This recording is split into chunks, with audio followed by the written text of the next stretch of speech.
ஒரு மணமகள் அவள் தன் திருமணமான முதல் இரவிலேயே ஒரு குழந்தையை பெற்றெடுத்தாள். ஆனால் இது ஒரு துரோகமா, அல்லது இதற்கு பின்னால் கற்பனை கூட செய்ய முடியாத ஒரு தியாகம் மறைந்திருந்ததா? மகிழ்ச்சி நிறைந்த அறைக்குள் திடீரென்று ஒரு குழந்தையின் அழுகுரல் கேட்டதும் மணமகன் விமலின் காலடியில் பூமி சரிந்தது. ஒரு புனிதமான உறவின் தொடக்கமே ஒரு பயங்கரமான ரகசியத்துடன் இருந்தால் என்னவாகும்? வெளியே திருமண மேளங்கள் முழங்கின. மேளதாளங்கள் சத்தமிட்டன. வீடு முழுவதும் கொண்டாட்டமாக இருந்தது. எல்லா இடங்களிலும் பூக்களின் வாசமும் மக்களின் சிரிப்பொலியும் கேட்டன. ஆனால் இந்த ஆரவாரத்திற்கு நடுவில் மணப்பெண் கோலத்தில் அலங்கரிக்கப்பட்டிருந்த மானசியின் இதயம் படபடத்தது. அவளது கனமான லெஹங்கா, தலையில் இருந்த துப்பட்டா மற்றும் நகைகளின் எடை இன்று அவளுக்கு கல்லாக கனத்தன. மானசியின் நெற்றியில் வியர்வை துளிகள் மின்னின. அது வெறும் வெப்பத்தினால் மட்டுமல்ல, அவள் முகத்தில் ஒரு விசித்திரமான வெளுப்பு இருந்தது. அவள் கண்களில், ஒரு மணப்பெண்ணின் கண்களில் அரிதாகவே காணப்படும் பயம் இருந்தது. அவள் அவ்வப்போது தன் வயிற்றை பிடித்து கொண்டாள். அவளது தொண்டைக்குள் ஒரு அலறல் அமுங்கியது. அவள் உடலுக்குள் ஒரு புயல் எழுவது போல் அவளுக்கு தோன்றியது. அந்த புயலை அவளால் இனி நீண்ட நேரம் கட்டுப்படுத்த முடியாது. தாலி கட்டும் நேரம் வந்தது. மானசியை மணமேடைக்கு அழைத்து சென்றபோது அவளது கால்கள் தள்ளாடின. அவளை பிடித்து அழைத்து சென்ற அவளது தோழிகள் அவள் பிரிவின் துயரத்தில்தான் இப்படி இருக்கிறாள் என்று நினைத்து கொண்டனர். ஆனால் மானசிக்கு மட்டுமே தெரியும் தனக்குள் என்ன நடந்து கொண்டிருக்கிறது என்று. அவளது ஒவ்வொரு அடியும் ஒரு மலையை ஏறுவது போல் இருந்தது. அவளுக்கு முன்னால் விமல் அமர்ந்திருந்தான். அவன் பார்க்க எவ்வளவு விவேகமானவனாக தெரிந்தானோ அவ்வளவு நல்ல உள்ளம் கொண்டவனாகவும் இருந்தான். விமலின் கண்களில் தன் புதிய வாழ்க்கையை பற்றிய எண்ணற்ற கனவுகள் இருந்தன. அவன் மானசியை பார்த்து ஒரு அழகான புன்னகையை வீசினான். ஆனால் மானசி தன் பார்வையை தாழ்த்தி கொண்டாள். தான் விமலுக்கு மிகப்பெரிய அநீதி இழைப்பது போல் அவளுக்கு தோன்றியது. மந்திரங்கள் ஓதப்பட்டன. அக்னி சாட்சியாக சுற்றுக்கள் நடந்து கொண்டிருந்தன. ஆனால் மானசியின் கவனம் முழுவதும் அவளுக்கு அதிகரித்து கொண்டே இருந்த வலியின் மீதுதான் இருந்தது. எந்த நேரத்திலும் தான் அங்கேயே விழுந்து விடுவோம் என்று அவளுக்கு தோன்றியது. ஒரு வழியாக திருமண சடங்குகள் அனைத்தும் முடிவடைந்தன. விடைபெறும் நேரம் வந்தபோது மானசி தன் தாயை பிடித்து விம்மி விம்மி அழுதாள். மகள் தன் வீட்டை விட்டு பிரிந்து செல்கிறாள், அதனால் தான் இவ்வளவு சோகமாக இருக்கிறாள் என்று மக்கள் நினைத்தார்கள். ஆனால் மானசியின் தாயாரின் கண்களிலும் ஒரு வித்தியாசமான பயம் இருந்தது. அவர் மானசியின் காதில் மெதுவாக, மகளே, தைரியத்தை மட்டும் இழந்து விடாதே. நாம் எடுத்த முடிவை இறுதிவரை கொண்டு சேர்க்க வேண்டும் என்றார். மானசி தன் கண்களை மூடிக்கொண்டாள். இனி என்ன நடந்தாலும் அதை தான் தனியாகத்தான் எதிர்கொள்ள வேண்டும் என்பதை அவள் அறிந்திருந்தாள். விமலின் வீட்டை அடையும் போது மானசியின் நிலைமை இன்னும் மோசமாகி இருந்தது. புகுந்த வீட்டு பிரவேச சடங்குகளின் போது அவளது முகம் முற்றிலும் வெளுத்து போயிருந்தது. விமல் அவளிடம் பலமுறை கேட்டான், மானசி, உனக்கு உடம்பு சரியில்லையா? நீ மிகவும் சோர்வாக தெரிகிறாய். மானசி வெறும் தலையை மட்டும் ஆட்டிவிட்டு அமைதியாக இருந்தாள். இறுதியாக மானசி முதலிரவு அறைக்கு அழைத்து செல்லப்படும் அந்த நேரமும் வந்தது. அறை முழுவதும் ரோஜா பூக்களாலும் மெழுகுவர்த்திகளின் மங்கலான வெளிச்சத்தாலும் அலங்கரிக்கப்பட்டிருந்தது. அந்த அறையின் அமைதி மானசியை பயமுறுத்தியது. அவள் கட்டிலின் ஒரு மூலையில் சுருங்கி அமர்ந்து கொண்டாள். அவளது வயிற்றில் இப்போது தாங்க முடியாத வலி ஏற்பட்டது. அவள் தன்னைத்தானே தடுத்துக்கொள்ள முயன்று கொண்டிருந்தாள். ஆனால் இயற்கையின் முன்னால் யாருடைய சக்தியும் செல்லாது அல்லவா? அப்போது அறையின் கதவு திறந்து விமல் உள்ளே வந்தான். விமலின் முகத்தில் ஒரு நிம்மதி தெரிந்தது. அவன் கதவை மூடிவிட்டு மானசியின் அருகில் வந்து அமர்ந்தான். அவன் மிகுந்த அன்போடு மானசியின் கையை தன் கையில் எடுத்துக்கொண்டு, மானசி, இது உனக்கு புதிது என்று எனக்கு தெரியும். நீ பயப்படுகிறாய். ஆனால் நம்பு, நான் உன் வாழ்நாள் துணையாக எப்போதும் உன்னுடன் இருப்பேன் என்றான். விமலின் வார்த்தைகளை கேட்டதும் மானசியின் கண்களிலிருந்து கண்ணீர் வழிந்தோடியது. அவள் ஏதோ சொல்ல நினைத்தாள். ஆனால் அதே நேரத்தில் அவளுக்கு கடுமையான வயிற்று வலி ஏற்பட்டது. அவள் கட்டிலை பலமாக படுக்கை விரிப்பை பிடித்து கொண்டாள். அவளது வாயிலிருந்து ஒரு அலறல் சத்தம் வெளிவந்தது. விமல் பதற்றமடைந்தான். மானசி, என்னாச்சு? உனக்கு என்ன? மானசியால் எதுவும் பேச முடியவில்லை. அவளது உடல் வியர்வையில் நனைந்திருந்தது. அவள் படுக்கையில் விழுந்து துடிக்க தொடங்கினாள். அவளுக்கு ஏதேனும் உள் நோயா அல்லது திடீரென வலிப்பு ஏற்பட்டு விட்டதோ என்று விமல் நினைத்தான். அவன் தண்ணீர் எடுப்பதற்காக ஓடினான். ஆனால் அவன் திரும்பி வருவதற்குள் அறையின் காட்சியே மாறியிருந்தது. மானசியின் கனமான லெஹங்காவிற்கு அடியிலிருந்து இரத்தம் பெருக்கெடுத்து ஓடிக்கொண்டிருந்தது. அவள் வலியால் துடிதுடித்து கத்தி கொண்டிருந்தாள். விமல் அதிர்ச்சியில் உறைந்து போனான். என்ன நடக்கிறது என்றே அவனுக்கு புரியவில்லை. அடுத்த சில நிமிடங்களில் நடந்தது விமலின் அறிவையே அவனை நிலைகுலைய செய்தது. அறையில் ஒரு பிஞ்சு குழந்தையின் அழுகுரல் எதிரொலித்தது. ஒரு சிறிய குழந்தை மானசியின் அருகில் படுக்கையில் கிடந்தது. விமலின் கண்களுக்கு முன்னால் இருள் சூழ்ந்தது. அவனது கையில் இருந்த தண்ணீர் கிளாஸ் நழுவி கீழே விழுந்து தரையில் கண்ணாடி துண்டுகள் சிதறின. அவன் ஒரு கற்சிலை போல நின்று கொண்டிருந்தான். நடப்பதை அவனால் நம்பவே முடியவில்லை. எந்த பெண்ணுடன் சில மணி நேரங்களுக்கு முன்புதான் 7 சுற்றுகள் சுற்றி திருமணம் செய்து கொண்டானோ, எவ்வளவு தூய்மையின் மீது அவனுக்கு முழு நம்பிக்கை இருந்ததோ, அவள் அவனது முதலிரவு படுக்கையிலேயே ஒரு குழந்தையை பெற்றெடுத்திருந்தாள். விமலின் மூளை செயலிழந்தது. அவனுக்குள் ஒரே நேரத்தில் பல உணர்ச்சிகள் பொங்கி எழுந்தன. கோபம், வெறுப்பு, ஆச்சரியம் மற்றும் ஆழமான சோகம். விமல் கத்தினான், இது என்ன மானசி? இது யாருடைய குழந்தை? என்னிடம் இவ்வளவு பெரிய உண்மையை மறைத்தாயா? என் வாழ்க்கையே பாழாக்கி விட்டாயே என்றான். அப்போதுதான் ஒரு கொடூரமான உடல் மற்றும் மன ரீதியான வேதனையை கடந்து வந்திருந்த மானசி நடுங்கும் கண்களோடு விமலை பார்த்தாள். அவளால் பேச வார்த்தைகள் வரவில்லை. வெளியே சத்தம் கேட்டு விமலின் குடும்பத்தினர் ஓடி வந்தனர். அறையின் காட்சியை கண்டதும் அனைவரது கால்களும் அப்படியே உறைந்து போயின.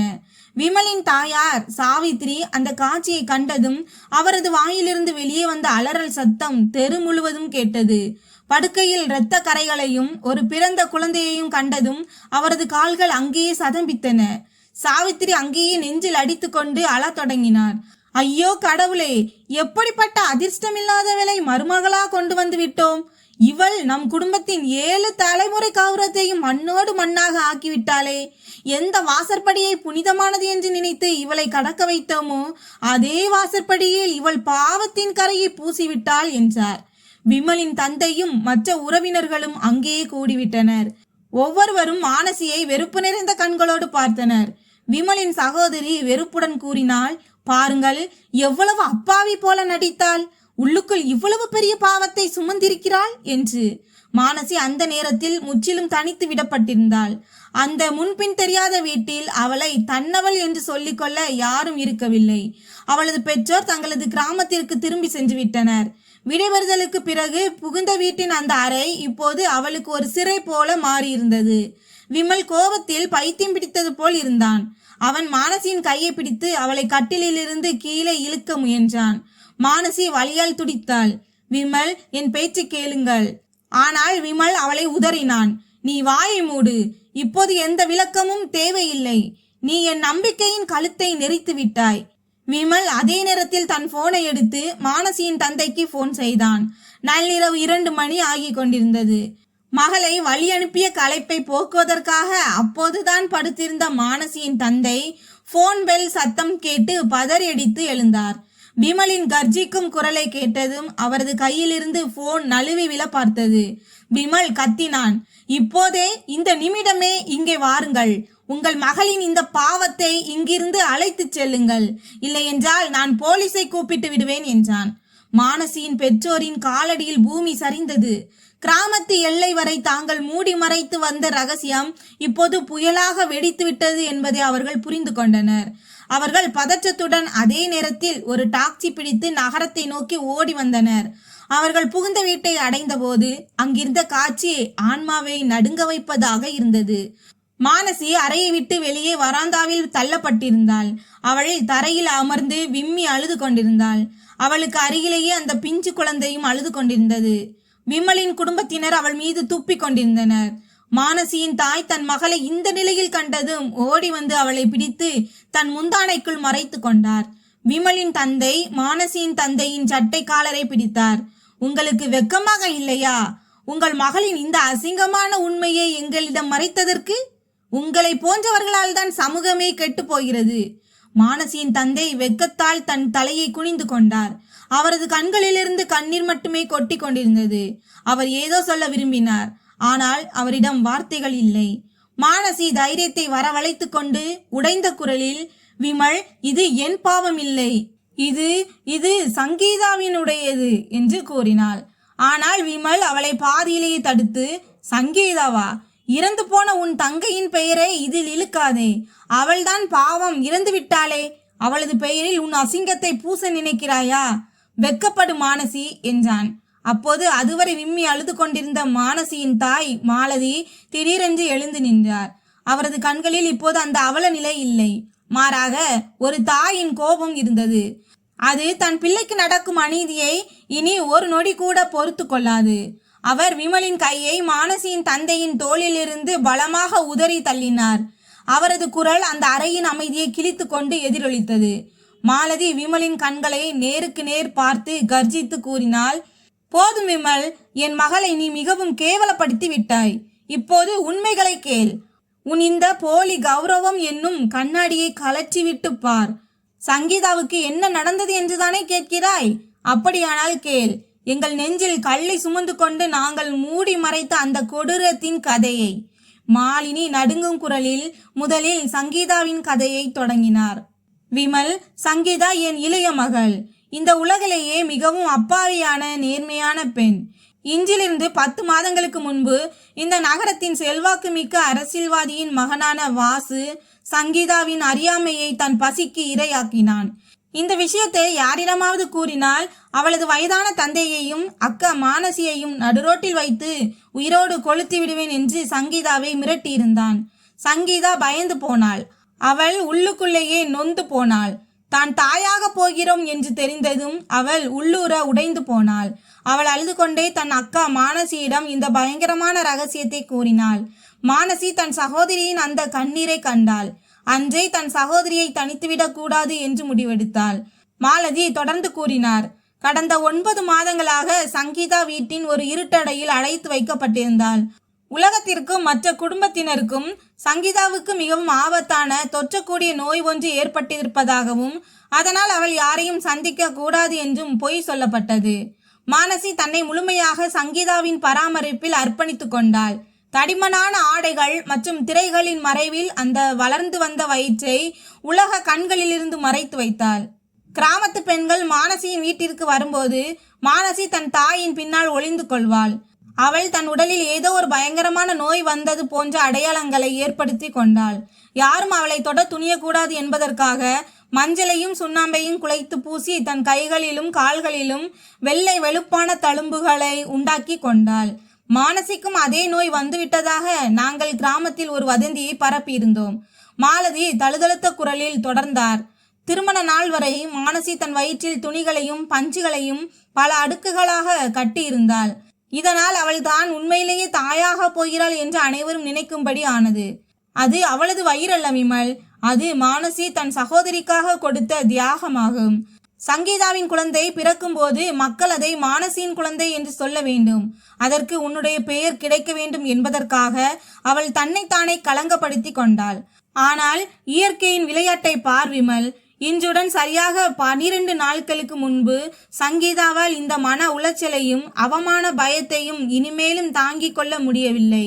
அதனால் அவள் விஷம் குடித்து தன் உயிரை மாய்த்து கொள்ள முயன்றாள். நாங்கள் அவளை அழைத்து கொண்டு நகரின் ஒரு தனியார் மருத்துவமனைக்கு ஓடினோம். சங்கீதாவின் நிலைமை மிகவும் மோசமடைந்து விட்டதை மருத்துவர்கள் கண்டறிந்தனர். விஷம் அவளது இரத்தத்தில் பரவிவிட்டதால் அவளை காப்பாற்ற முடியாது என்று கூறிவிட்டனர். சங்கீதா தன் இறுதி மூச்சை விட்ட அந்த மருத்துவமனை அறையை பற்றி மாலதி விம்மி அழுது கொண்டே கூறினார். மானசி தன் சகோதரியின் உடலின் அருகில் அமர்ந்து பல மணி நேரம் அழுது கொண்டே இருந்தாள். ஆனால் அவள் பின்வாங்கவில்லை. அவள் மருத்துவர்களின் கையை பிடித்துக்கொண்டு இந்த குழந்தையையாவது காப்பாற்றுங்கள் என்று பிச்சை கேட்டாள். மருத்துவர்கள் ஒரு அதிசயத்தை நிகழ்த்தினர். சங்கீதாவின் இறுதி மூச்சு பிரிவதற்கு சற்று முன்பு அவர்கள் அவசரகால C-செக்ஷன் அறுவை சிகிச்சை செய்து அந்த பிஞ்சு குழந்தையை பத்திரமாக வெளியே எடுத்தனர். விஷத்தின் தாக்கம் குழந்தையின் உறுப்புகளை சென்றடைவதற்குள் அது காப்பாற்றப்பட்டது. மருத்துவமனையின் அந்த குளிர்ந்த படுக்கையில் உயிர் பிரிவதற்கு முன்பு சங்கீதா மானசின் கையை பிடித்துக்கொண்டு தன் குழந்தையை உலகத்தின் ஏளன பேச்சுக்களிலிருந்தும் தவறான பிறப்பு என்ற கரையிலிருந்தும் காப்பாற்ற வேண்டும் என்று சத்தியம் வாங்கினாள். அந்த குழந்தைக்கு ஒரு பெயரையும் அடையாளத்தையும் பெற்றுத்தர சொன்னாள். மானசி அந்த நிமிடமே தன் கௌரவத்தையும் தன் முழு எதிர்காலத்தையும் பணையும் வைத்தாள். அந்த குழந்தையை தன்னுடையது என்று சொல்லும் பயங்கரமான அதே சமயம் மகத்தான முடிவை எடுத்தாள். இன்று வழியனுப்பும் நேரத்தில் மாலதி தொடர்ந்து கூறினார். மானசி தன் தாயை பிடித்து கொண்டு அழுதபோது நான் அந்த குழந்தையை ரகசியமாக மானசியின் கனமான முந்தானை மற்றும் போர்வையின் அடியில் மறைத்து வைத்தேன். மானசி அந்த குழந்தையை தன் முதலிரவு படுக்கையில் தானே அதற்கு உயிர் கொடுத்தது போல் காட்டினாள். இந்த குழந்தை எங்கிருந்து வந்தது என்று யாரும் கேட்டுவிடக் கூடாது என்பதற்காகவே அப்படி செய்தாள். திருமண நாளில் மானசி மணப்பெண் கோலத்தில் அலங்கரிக்கப்பட்டிருந்த போது அவளால் நடக்க கூட முடியாமல் சிரமப்பட்டாள். அந்த கனமான லெஹங்காவிற்கு அடியில் அவள் கட்டியிருந்த துணிகளும் அவளது உடலில் குத்தி கொண்டிருந்தன. ஒவ்வொரு சுற்றின் போதும் தன் மூச்சு நின்றுவிடும் போல் அவளுக்கு தோன்றியது. விமல், நீ அவளை பார்த்து புன்னகைத்த போது மானசி உள்ளுக்குள் குற்ற உணர்ச்சியால் வெக்கி போனாள். ஆனால் அவளது நோக்கம் புனிதமானது. ஒரு அப்பாவி உயிர் தவறான பிறப்பு என்று அழைக்கப்படக்கூடாது என்பதற்காகவும் சங்கீதாவின் கரையை துடைப்பதற்காகவும் அவள் தன் தூய்மையையே பலி கொடுத்தாள். இதை கேட்ட விமல் அப்படியே சதம்பித்து நின்றான். சில நிமிடங்களுக்கு முன்புதான் தான் மானசியை குலத்திற்கு ஆகாதவள் என்று கூறி தரையில் தள்ளி இருந்தான். அவனது கைகள் நடுங்க தொடங்கின. விமல் இப்போது மானசியின் கைகளில் மெதுவாக தன் கைகளை திறந்து கொண்டிருந்த அந்த பிஞ்சு குழந்தையை பார்த்தான். விமல் தன் தவறை எண்ணி எவ்வளவு தூரம் உணர்ந்தான் என்றால் அவனது நெஞ்சே வெடிப்பது போல் இருந்தது. அவன் மெதுவாக மானசியை நோக்கி நகர்ந்து அவளது காலடியில் விழுந்து ஒரு குழந்தையைப் போல் விம்மி விம்மி அழத் தொடங்கினான். மானசி, என்னை கொன்றுவிடு. நான் இந்த உலகிலேயே மிகவும் கேவலமான மனிதன். உன்னுடைய இந்த புனிதமான தியாகத்தை அசிங்கமானது என்று நினைத்து விட்டேன். உன்னை நான் கேவலப்படுத்தினேன். உண்மையில் உன்னை வணங்கி இருக்க வேண்டும். அப்போது வீட்டின் வெளியே ஒரு பலத்த வெடி சத்தம் கேட்டது. வாசு தன் கருப்பு நிற காரால் வீட்டின் முதன்மை இரும்பு கதவை இடித்து தகர்த்திருந்தான். அவன் தன் 5 ஆயுதமேந்திய ரவுடிகளுடன் முற்றத்தில் நின்று கொண்டிருந்தான். வாசுவின் கையில் ஒரு துப்பாக்கி இருந்தது. அவனது கண்களில் கொடூரம் தாண்டவமாடியது.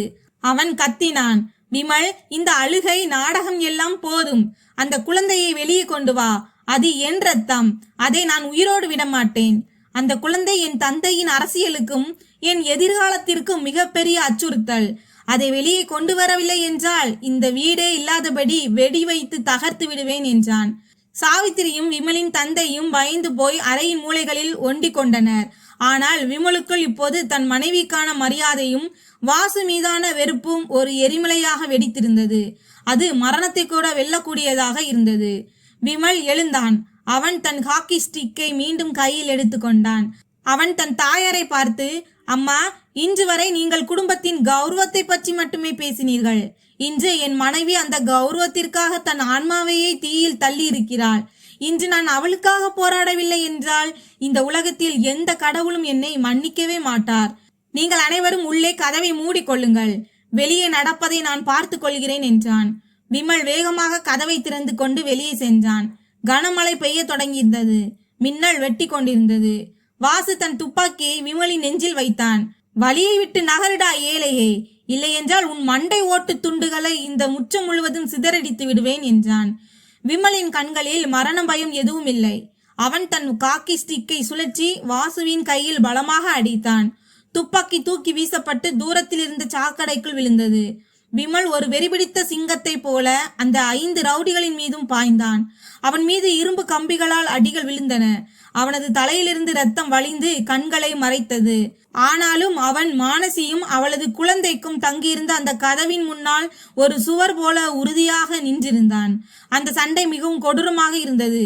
விமல் தனியாக இருந்தான். அவர்களோ 5 கொடூரமான ரவுடிகள். விமலின் உடலில் ஆழமான காயங்கள் ஏற்பட்டன. அவன் நிலைகுலைய தொடங்கினான். அப்போது அதுவரை தனக்கிருந்த அனைத்து உடல் பலவீனங்களையும் மறந்துவிட்ட மானசி, அவளுக்கு எங்கிருந்துதான் அந்த தைரியமும் சக்தியும் வந்ததோ தெரியவில்லை, வெளியே வராந்தாவிற்கு ஓடி வந்தாள். அவளது ஒரு கையில் சங்கீதாவின் அந்த குழந்தையும் மற்றொரு கையில் சங்கீதாவின் அந்த பழைய மொபைல் போனும் இருந்தன. அவள் தன் முழு பலத்தையும் திரட்டி கத்தினாள், நில் வாசு, இந்த போனில் நீ சங்கீதாவை விஷம் குடிக்க வைக்க காரணமாக இருந்தபோது அவள் இறக்கும் தருவாயில் பதிவு செய்த உன்னுடைய அந்த வாய்ஸ் ரெக்கார்டிங் இருக்கிறது. மேலும் கேள். நான் இந்த ரெக்கார்டிங்கை இப்போதே இந்த நிமிடமே போலீஸின் நேரடி இணையதளத்தில் பதிவேற்றிவிட்டேன். இந்த நகரம் முழுவதிலும் உள்ள மக்களும் போலீஸ் தலைமை அலுவலகமும் உன்னை இப்போது நேரலையில் பார்த்து கொண்டிருக்கிறார்கள் என்றாள். வாசுவின் முகம் வெளுத்து போனது. அவன் தப்பியோட முயன்றான். ஆனால் விமல் அவனை பிடித்து கொண்டான். வாசு தன் உயிர் பிச்சை கேட்கும் அளவிற்கு விமல் அவனை வெளுத்து வாங்கினான். அப்போது அதுவரை ரத்தம் கொதித்து கொண்டிருந்த கிராமத்து மக்கள் அனைவரும் தடிகளையும் தீ பந்தங்களையும் ஏந்தி கொண்டு விமலின் வீட்டை நோக்கி ஓடி வந்தனர். வாசுவும் அவனது ரவுடிகளும் பிடிக்கப்பட்டனர். பின்னர் போலீசாரிடம் ஒப்படைக்கப்பட்டனர். மறுநாள் காலை சூரியனின் முதல் பொன்னிற கதிர் மானசியின் முகத்தில் விழுந்தபோது அது ஒரு புதிய வாழ்க்கையின் ஒளியாக இருந்தது. உடல் முழுவதும் இரத்த காயங்களுடன் விமல் மானசியின் அருகில் வந்தான். அவன் எதுவும் பேசவில்லை. அமைதியாக மானசியின் காலடியில் அமர்ந்து தன் தலையை அவளது முழங்காலில் சாய்த்து கொண்டான். விமல் விம்மி விம்மி அழுது கொண்டிருந்தான். சாவித்திரியும் அங்கே வந்தார். அவர் அந்த பிஞ்சு குழந்தையை தன் மடியில் எடுத்துக்கொண்டு முத்தமிட்டார். அவர் தெருவில் இருந்த மக்கள் அனைவரின் முன்னிலையிலும் கைகளை கூப்பி கூறினார், இன்றிலிருந்து இந்த குழந்தை இந்த வீட்டின் வாரிசு. என் மருமகள் மானசி வெறும் பெண் அல்ல, அவள் ஒரு சக்தி. தன் தியாகத்தால் இந்த குடும்பத்தின் மீதான கரையை துடைத்தெறிந்தவள். இன்றிலிருந்து இந்த வீட்டில் மானசியின் ஆட்சிதான் நடக்கும். மானசியும் விமலும் சேர்ந்து அந்த குழந்தையை வளர்த்தனர். அந்த குழந்தைக்கு மித்ரன் என்று பெயரிட்டனர். மானசி தன் சட்ட படிப்பை முடித்து அந்த அரசியல்வாதியையும் அவனது மகனையும் கம்பிகளுக்கு பின்னால் சிறைக்குள் தள்ளும் வரை ஓயவில்லை. விமல் ஒருபோதும் மானசியின் கையை விடவில்லை. அவர்கள் இருவரும் இன்று அந்த குழந்தையுடன் மிகவும் மகிழ்ச்சியான வாழ்க்கையை வாழ்ந்து வருகிறார்கள். ஒரு காலத்தில் மானசியை நோக்கி விரல் நீட்டிய அதே சமூகம் இன்று அவளது தியாகத்தின் கதைகளை பெருமையுடன் பாடுகிறது. நண்பர்களே, மானசியின் இந்த கதை நமக்கு கற்றுத்தருவது என்னவென்றால், தியாகம் என்பது ஒருபோதும் சிறியது அல்ல. உண்மையை எவ்வளவுதான் இருளுக்குள் மூடி மறைத்தாலும் அது ஒரு நாள் சூரியனைப் போல நிச்சயம் வெளிவந்தே தீரும். விமல் தன் தவறை திருத்திக் கொண்டு தன் மனைவியின் பக்கம் நின்றான். சமூகமும் இதே போன்ற ஒரு பரந்த மனதை காட்ட வேண்டும் என்று நீங்கள் நினைக்கிறீர்களா? உங்கள் கருத்துக்களை கமெண்ட் பாக்ஸில் தவறாமல் பதிவிடுங்கள். இந்த கதை உங்கள் இதயத்தை தொட்டிருந்தால் இதற்கு லைக் செய்து பகிர்ந்து கொள்ளுங்கள். இது போன்ற மேலும் பல உண்மையான மற்றும் உணர்ச்சிகரமான கதைகளை கேட்க எங்கள் சேனலை சப்ஸ்கிரைப் செய்ய மறக்காதீர்கள். நன்றி.